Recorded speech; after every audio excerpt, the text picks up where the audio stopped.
Bakıda fobiyaların yaranma səbəbləri və aradan qaldırılması yolları adlı nəzəri praktik təlim keçirilib.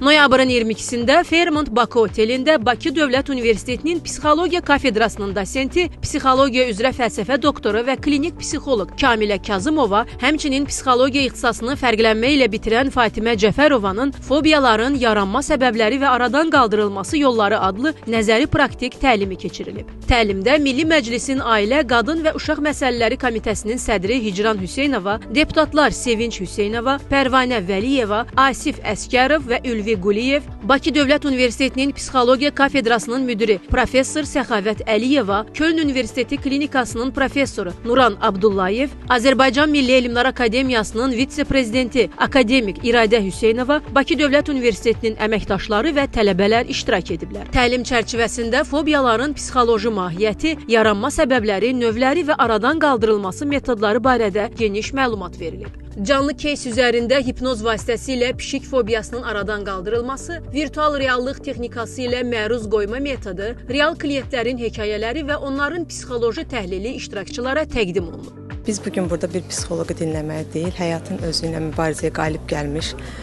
bir həyat hekayəsini dinləməyə gəlmişik. Əslində Fatimə xanım özü bir çağırışdı.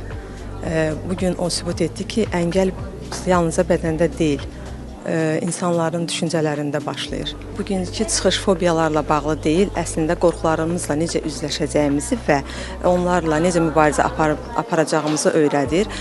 Buna görə Fatimə xanıma təşəkkür edirəm. Həmişə yolu açıq və uğurlu olsun. Mən əsasən fizik məhdudiyyətdə insanlara səslənmək istəyirəm ki, heç vaxt ümidsizliyə qapılmasınlar. Hər şeyin öhdəsindən gələ bilərlər, yetər ki, istəsinlər.